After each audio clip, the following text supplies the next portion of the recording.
경유지 한국, 전쟁을 피해 떠돌던 승무원에게는 그저 지나치는 또 하나의 도시였습니다. 우크라이나 출신 승무원이 SNS에 올린 글이 전 세계에서 폭발적인 반응을 불러일으켰습니다. 전쟁으로 고향을 떠났던 그녀가 경유지에서 만난 장면들이 국제항공사 베테랑 승무원을 눈물짓게 만들었다고 하는데요. 전혀 기대하지 않았던 곳에서 마주했던 충격적인 진실. 도대체 그녀는 무엇을 목격한 걸까요? 아픔을 갖고 있는 한 외국인의 눈으로 본 놀라운 한국 이야기. 지금 시작합니다. 잠시만요. 딱 3초. 오늘도 마음을 적시는 이야기 들어보시기 전에 좋아요와 구독으로 감동의 여정 함께 해주시면 감사하겠습니다. 영상이 끝난 후 댓글로 이야기가 어땠는지도 알려주세요. 안녕하세요. 저는 우크라이나 키이우에서 온 승무원 나타샤 코발렌코입니다. 유럽 항공사에서 국제선 승무원으로 일한 지 벌써 4년째네요. 러시아가 우크라이나를 침공하고 나서 제 삶은 완전히 바뀌었어요. 가족과 친구들이 흩어졌고 고향으로 돌아갈 수도 없게 됐죠. 임시 체류 허가를 받아 일을 계속하고 있지만 매일이 불안하기만 합니다. 비행기를 타기 위해 승무원 브리핑룸에 도착했을 때 갑자기 스케줄 변경 소식을 들었어요. 원래는 파리로 가는 비행이었는데 인천을 경유하는 것으로 바뀐 거예요. 인천에서 이틀 체류 예정이라고 했죠. 한국이라 솔직히 별 감흥이 없었습니다. 한국 가본 적 있어? 동료 줄리아가 물었어요. 아니, 처음이야. 그냥 하룻밤 자고 가는 곳이겠지. 한국에 대해 아는 거라고는 중국과 일본 사이에 있다는 것뿐이었어요. 몇 년 전 유행했던 강남 스타일도 기억나긴 했지만 그뿐이었죠. 비행 일정표를 받으며 생각했습니다. 어차피 또 하나의 경유지일 뿐이야. 어디에서 잠을 자든 무슨 상관이겠어. 지금은 그냥 안전하기만 하면 돼. 모스크바에서 출발하는 비행기에 오르며 창밖으로 하얀 눈을 바라봤어요. 벌써 겨울이 깊어가고 있었죠. 키이우의 겨울도 이런 모습이었을까? 이제는 거기로 돌아갈 수도 없는데. 비행기 안에서 한국에 대한 정보를 찾아보려 했지만 와이파이가 불안정해서 포기했습니다. 그래도 괜찮다고 생각했어요. 어차피 그냥 지나치는 곳인데 뭘. 세계 여러 나라를 다녀본 저에게 한국이란 그저 수많은 경유지 중 하나일 뿐이었으니까요. 비행 중 승객들에게 음료를 나눠주며 문득 한국인 승객들을 살펴봤어요. 조용히 자리에 앉아 책을 읽거나 영화를 보고 있었죠. 특별할 것 없는 평범한 사람들처럼 보였습니다. 승무원 휴게실에서 커피를 마시며 다른 승무원들과 대화를 나눴어요. 일본 도쿄가 정말 좋더라. 알렉산드라가 말했죠. 중국 상하이의 야경도 멋있었어. 마리아가 덧붙였습니다. 한국에 대해서는 아무도 언급하지 않았어요. 저희 모두에게 그저 경유지, 그 이상도 이하도 아니었으니까요. 이제 곧 인천국제공항에 도착합니다. 현지 시간으로 오후 3시입니다. 승객 여러분께서는 안전벨트를 매주시기 바랍니다. 기장의 안내 방송이 흘러나왔어요. 창밖으로 보이는 서해의 푸른 바다와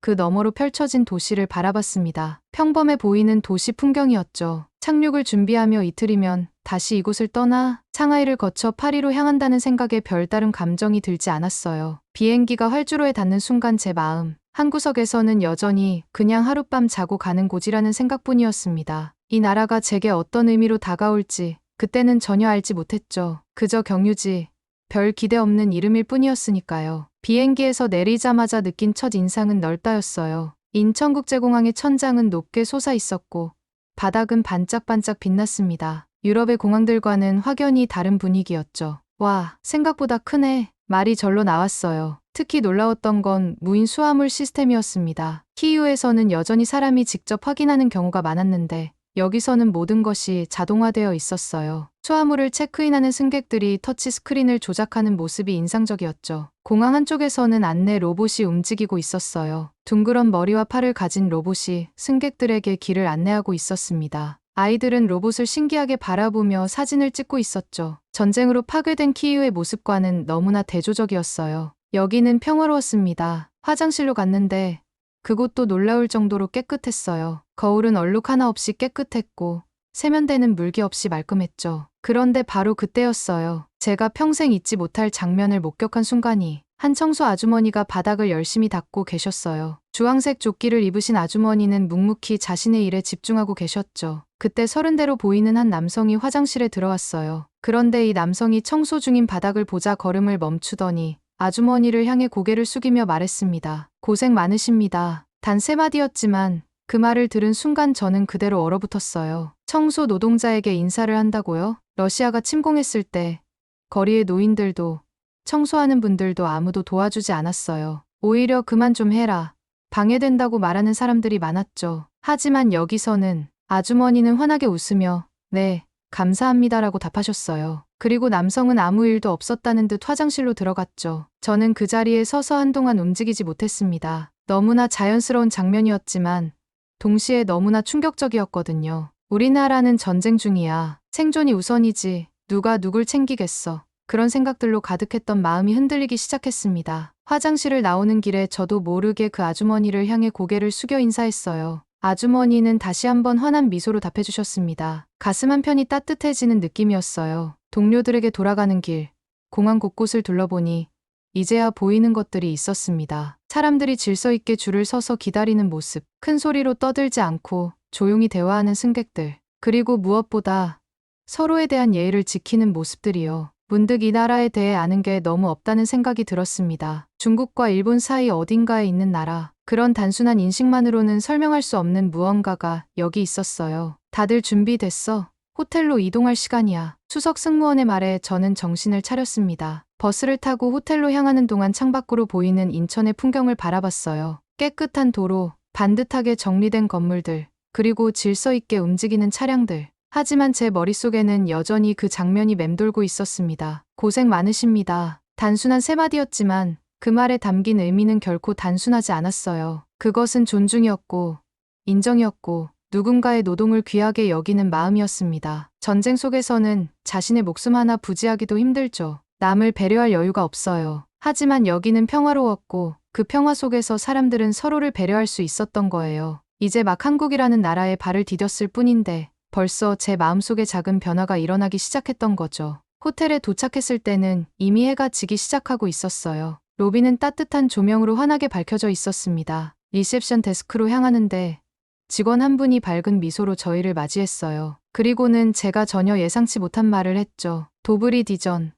나타샤 씨, 환영합니다. 순간 귀를 의심했어요. 방금 우크라이나어로 안녕하세요라고 인사한 건가요? 당황한 표정으로 바라보자 직원은 다시 한국어로 설명했어요. 우크라이나에서 오신 손님들을 위해 기본적인 인사말을 배웠습니다. 불편하신 점 있으시면 언제든 말씀해 주세요. 제 이름표를 보고 이름까지 불러준 것에 또 한 번 놀랐어요. 사실 여러 나라의 호텔을 다녀봤지만 손님의 국적에 맞춰 그 나라 언어로 인사하는 경우는 드물었거든요. 특히 우크라이나어는요. 대부분 러시아어라고 착각하거나 아니면 그냥 영어로만 대화하죠. 체크인을 마치고 객실로 향했어요. 엘리베이터에 타자 부드러운 클래식 음악이 흘러나왔습니다. 차이코프스키였어요. 고향의 음악이 들리니 갑자기 울컥했죠. 전쟁이 시작되고 나서부터는 고향 음악도 편하게 들을 수 없었어요. 항상 긴장해야 했고 짐을 쌀 준비를 해야 했으니까요. 객실 문을 열자마자 또 한 번 놀라움이 밀려왔어요. 눈키를 누르자 불이 자동으로 켜지고 커튼이 살짝 열리며 인천의 야경이 모습을 드러냈습니다. 침대 옆 태블릿으로 불빛 조절은 물론 온도까지 마음대로 설정할 수 있었어요. 이게 다 뭐야? 말로만 들었던 스마트 호텔이 이런 거였구나 싶었어요. 침대에 앉아 잠시 주변을 둘러보며 생각에 잠겼죠. 분명 경유지일 뿐이라고 생각했는데 이 나라는 제가 생각했던 것보다 훨씬 발전해 있었습니다. 키이우의 집도 스마트 시스템이 있었어요. 하지만 전쟁이 시작되고 나서는 모든 게 무용지물이 됐죠. 전기가 자주 끊겼고 인터넷도 불안정했어요. 샤워를 하고 나왔을 때 문득 배가 고프다는 걸 느꼈습니다. 시계를 보니 저녁 8시. 동료들에게 연락해 함께 식사하기로 했어요. 호텔 로비에서 만나 주변 음식점을 찾아보기로 했어요. 그때 다시 직원이 다가와 물었습니다. 식사하러 나가시나요? 주변 맛집 지도를 드릴게요. 영어와 러시아어, 그리고 우크라이나어가 함께 표기된 지도를 건네줬어요. 지도에는 심지어 우크라이나 사람들이 좋아할 만한 음식점이 별도로 표시되어 있었습니다. 해바라기 기름을 쓰는 레스토랑, 감자 요리가 맛있는 식당, 우리나라의 대표적인 음식 재료들이었어요. 이런 세심한 배려에 마음이 덜컥 내려앉았어요. 감사합니다. 진심으로 고마운 마음이 들었어요. 호텔 밖으로 나서자 차가운 바람이 불었지만 키이우의 겨울에 비하면 견딜만 했어요. 거리는 깨끗했고 조명이 환하게 거리를 밝히고 있었죠. 길을 걷다 보니 많은 사람들이 스마트폰으로 무언가를 주문하거나 검색하는 모습이 보였어요. 사람들 전부 스마트폰으로 뭔가 하고 있어. 동료 율리아가 말했어요. 저도 신기했어요.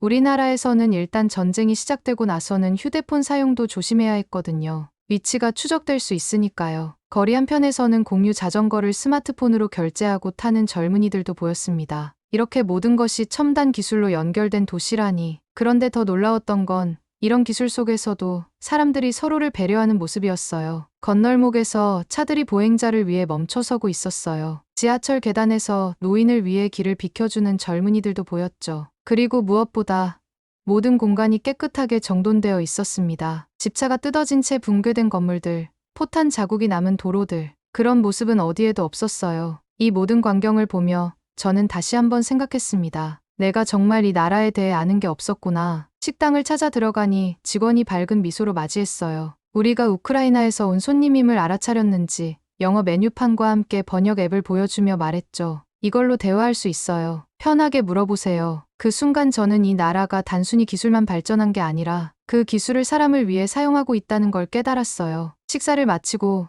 호텔로 돌아가는 길, 갑자기 산책하고 싶어졌습니다. 다음 날 아침 일찍 일어나 호텔 주변을 걸어보기로 했어요. 동료들은 아직 피곤하다며 호텔에 남았지만 저는 이 낯선 도시를 더 알고 싶었거든요. 키이우에서는 밤에는 물론 낮에도 함부로 밖을 다닐 수 없었어요. 공습 경보가 언제 울릴지 모르니까요. 그런데 여기서는 새벽에도 조깅하는 사람들이 보였어요. 걷는 내내 인상적인 건 거리의 청결함이었어요. 담배꽁초 하나 찾아보기 힘들었죠. 전쟁 중인 키이우의 거리와는 너무나 다른 모습이었어요. 작은 공원을 지나가는데 아침 운동을 하는 어르신들이 보였어요. 누군가는 천천히 걷고 누군가는 기구에서 운동을 하고 있었죠. 평화로운 풍경이었어요. 갑자기 가슴이 뭉클해졌어요. 우리 할아버지도 매일 아침 공원에서 운동하셨는데 지금은 어디 계시는지조차 모르거든요. 고개를 들어 하늘을 보니 맑고 푸른 하늘이었어요. 폭격기가 날아다니지 않는 하늘이요. 조용하고 평화로운 하늘. 계속 걷다 보니 작은 시장이 나타났어요. 아침부터 분주하게 움직이는 상인들과 장을 보러 나온 사람들로 북적였죠. 과일을 고르는 어머니들,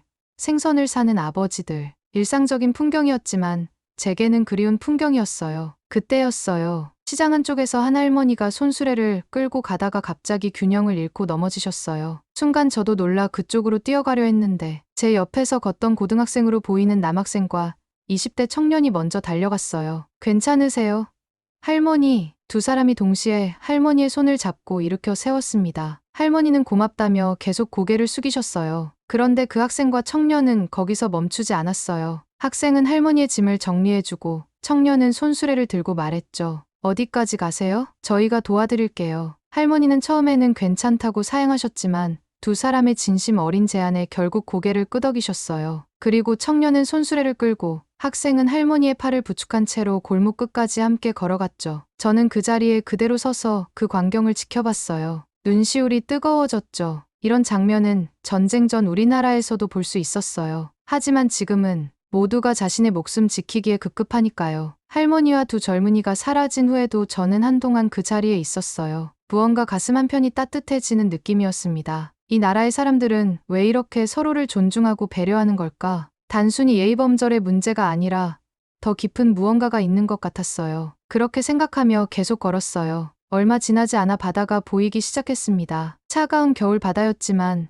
마음은 따뜻했어요. 옆 벤치에는 할아버지 한 분이 앉아 낚싯대를 들이우고 계셨어요. 저를 보시더니 고개를 끄덕이며 인사하셨죠. 제가 우크라이나어로 안녕하세요라고 답했더니 할아버지는 웃으시며 한국어로 뭐라고 말씀하셨어요. 알아들을 수는 없었지만 그 따뜻한 미소만으로도 충분했어요. 이들은 전쟁을 모르는 거겠죠. 평화가 당연한 거예요. 바다를 보며 생각에 잠겼습니다. 이틀 전만 해도 한국은 그저 경유지일 뿐이었는데 이제는 무언가가 달라지고 있었어요. 미사일이 날아오지 않는 하늘, 폭음이 들리지 않는 밤, 이웃을 도와주는 사람들. 이 모든 것이 이 나라에서는 너무나 당연한 일상이었어요. 그리고 그 일상이 제게는 너무나 그리운 것이었죠. 저녁이 되자 동료들과 함께 현지 음식을 더 경험해보기로 했어요. 호텔 직원이 추천해준 삼겹살 식당을 찾아갔죠. 간판에 러시아어로 삼겹살이라고 적혀 있는 걸 보고 놀랐어요. 이 나라가 우크라이나 사람들을 위해 얼마나 노력하는지 또 한 번 느꼈습니다. 식당 안으로 들어서자 풍기는 향이 정말 독특했어요. 고기를 굽는 연기와 향신료의 향이 섞여 코를 자극했죠. 테이블마다 환풍기가 달려 있었고 중앙에는 무언가를 올려놓을 수 있는 철판이 있었습니다. 어서 오세요. 직원이 밝게 인사하며 우리를 자리로 안내했어요. 테이블에 앉자마자 철판에 불이 붙었어요. 처음에는 놀라서 뒤로 물러섰죠. 전쟁 때문에 불소리만 들어도 긴장되거든요. 괜찮아요. 이게 바비큐 그릴이에요. 여기서 고기를 직접 구워 먹는 거예요. 다행히 옆 테이블에 러시아어를 할 줄 아는 한국인 손님이 설명해 주었어요. 그제야 안심하고 자리에 다시 앉았습니다. 메뉴판을 보니 삼겹살이라는 메뉴가 가장 크게 써 있었어요. 직원의 추천으로 그것을 주문했죠. 얼마 지나지 않아 테이블이 음식들로 가득 찼어요. 작은 그릇에 담긴 여러 종류의 음식들, 푸른 채소들, 그리고 큰 접시에 담긴 분홍빛 고기까지. 저와 동료들은 당황했어요. 이 모든 걸 어떻게 먹어야 할지 몰랐거든요. 직원이 우리의 혼란스러운 표정을 보고는 미소 지으며 다가왔어요. 그리고는 직접 고기를 집어 그릴 위에 올려놓기 시작했죠. 고기가 어느 정도 익자 가위로 잘라 접시에 담았어요. 그리고 상추잎을 펼친 뒤에 고기와 마늘, 양념장을 올리고 싸서 저에게 건넸죠. 이렇게 쌈을 싸서 한 입에 드세요. 조심스럽게 그 쌈이라는 것을 입에 넣었어요. 순간 입 안에서 폭발하는 맛의 향연이 느껴졌습니다. 고소한 고기, 신선한 채소, 그리고 매콤달콤한 양념이 어우러진 맛이었어요. 진짜 맛있다. 말이 절로 나왔습니다. 동료들도 하나 둘 따라 먹기 시작했어요. 처음에는 어색했지만 점차 손에 익어갔죠. 고기를 굽고 쌈을 싸고 함께 나온 김치를 먹는 방식이 낯설면서도 즐거웠습니다. 한국의 문화예요. 음식을 함께 나눠 먹는 거. 옆 테이블에서 다시 설명해 주었어요. 정말 그랬어요. 한 테이블에 모여 같은 그릴에서 고기를 구워 먹으며 이야기를 나누는 모습은 단순한 식사가 아닌 하나의 문화처럼 느껴졌죠. 식사 중간에 직원이 다시 다가와 소주 하는 술을 권했어요. 투명한 병에 담긴 맑은 술이었죠. 처음에는 보드카와 비슷할 거라 생각했는데 맛은 완전히 달랐어요. 부드럽고 깔끔한 맛이었습니다. 한국에서는 술을 따를 때 두 손으로 받는 게 예의예요. 옆 테이블에 한국인 손님이 다시 한번 도움을 주었습니다. 그 말대로 두 손으로 잔을 받으니 직원이 환하게 웃으며 고개를 끄덕였어요. 작은 예절이지만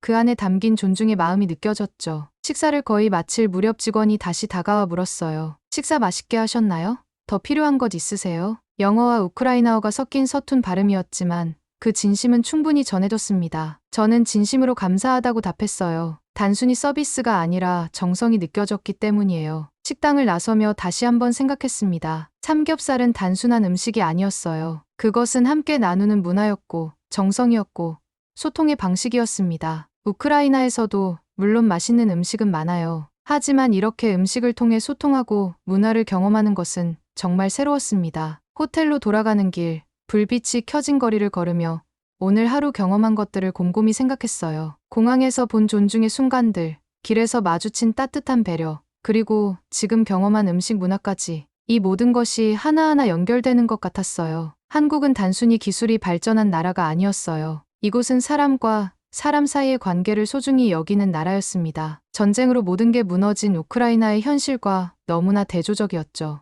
여기서는 아직도 사람들이 서로를 배려하고 존중할 수 있었어요. 그리고 무엇보다 외국인인 저를 따뜻하게 대해주는 마음이 느껴졌어요. 단순한 서비스가 아니라 진심 어린 환대였죠. 마지막 날 아침, 비행 출발은 저녁이어서 오전 동안 시내를 더 둘러보기로 했어요. 어제 본 월미도와는 다른 인천의 모습을 보고 싶었죠. 지하철을 타고 시내로 향했어요. 지하철은 깨끗했고 사람들은 질서 있게 줄을 서서 탔습니다. 키이우 메트로도 아름답지만 여기는 또 다른 의미로 인상적이었어요. 모든 것이 체계적이고 편리했거든요. 시내에 도착해 거리를 걷다 보니 길거리 음식을 파는 포장마차들이 눈에 띄었어요. 다양한 음식들이 진열되어 있었죠. 그 중에서 빨간색 떡으로 보이는 음식이 특히 눈길을 끌었습니다. 이게 뭐예요?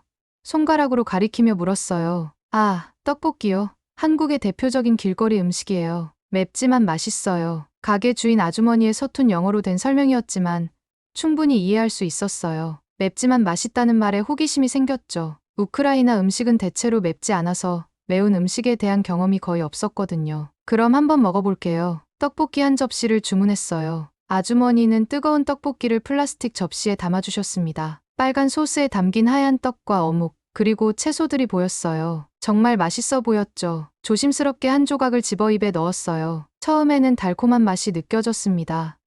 생각보다 괜찮은데? 하고 생각했는데 바로 그때였어요. 입 안에 퍼지는 강렬한 매운맛. 으아.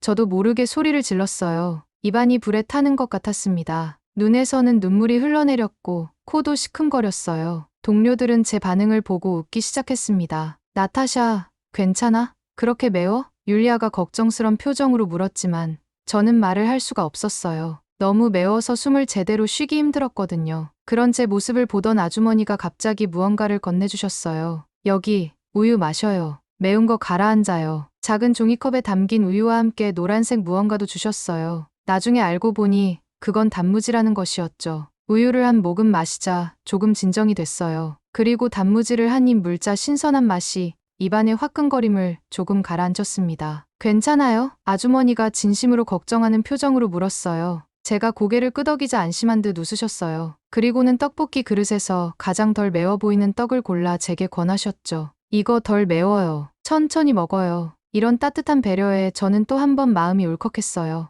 낯선 외국인이 자신의 음식을 먹고 고생하는 모습을 보며 그냥 웃고 지나칠 수도 있었을 텐데요. 하지만 이 아주머니는 진심으로 걱정하고 도와주셨어요. 마치 손녀를 돌보는 할머니처럼요. 고맙습니다. 우크라이나어와 한국어가 섞인 어색한 발음이었지만 진심을 담아 말했어요. 아주머니는 환하게 웃으시며 제 손을 잡아주셨어요. 한국 좋아요? 단순한 질문이었지만 그 순간 제 마음속에서 무언가가 확 풀리는 느낌이 들었습니다. 눈물을 닦으며 대답했어요. 네, 정말 좋아요. 그 말은 정말 진심이었어요. 이틀 동안 경험한 모든 순간들이 제 마음속에 따뜻한 기억으로 자리 잡고 있었으니까요. 떡볶이를 조금씩 먹다 보니 점점 매운맛에 적응되기 시작했어요. 오히려 그 독특한 맛에 중독되는 느낌이었죠. 한 접시를 다 비우고 나니 이상하게 기분이 좋아졌어요. 이거 중독성 있네. 웃으며 말했습니다. 아주머니는 그 말을 알아들으셨는지 웃으시며 엄지손가락을 치켜 세우셨어요. 그리고는 작은 컵에 오렌지 음료를 더 주셨습니다.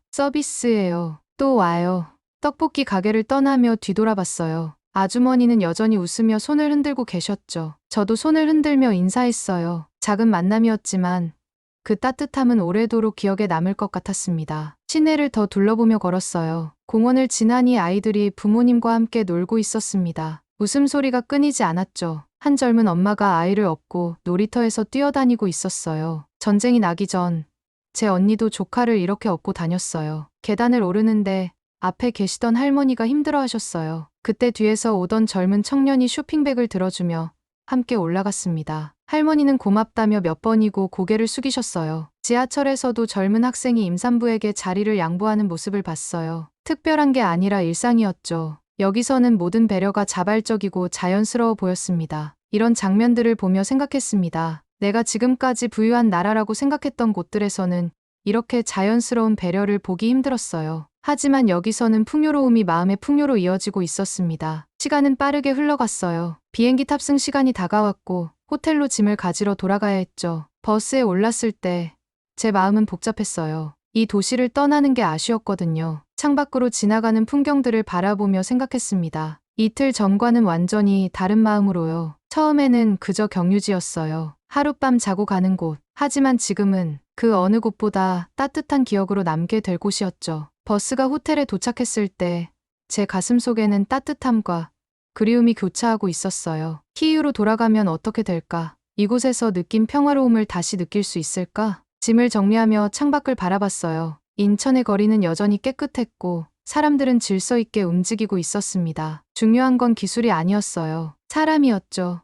서로를 배려하고 존중하는 마음. 그것이 이 나라를 특별하게 만들고 있었어요. 호텔 로비로 내려오니 이틀 전 저를 맞이했던 직원이 있었어요. 가시나요? 좋은 여행이었나요? 네, 정말 좋았어요. 저는 다시 올 거예요. 그렇게 말하며 진심으로 생각했어요. 언젠가는 경유지가 아닌 목적지로서 다시 이곳을 찾고 싶다고요. 전쟁이 끝나고 평화가 찾아오면 버스가 공항으로 향하는 길, 제 마음속에는 새로운 희망이 싹트고 있었어요. 평화로운 세상에서는 사람들이 이렇게 살 수 있구나. 서로를 배려하고 존중하며 함께 웃을 수 있구나. 한국은 이제 제게 단순한 나라가 아니었어요. 평화의 가능성을 보여준 곳이었죠. 언젠가 우크라이나도 이런 평화를 되찾을 수 있을 거라는 희망을 주는 곳. 호텔에서 공항으로 가는 버스 안에서 저는 여전히 창밖을 바라보고 있었어요. 지나가는 풍경 하나하나가 아쉬웠죠. 동료들과 마지막 대화를 나누며 인천국제공항에 도착했습니다. 정말 길게 느껴진 이틀이었네.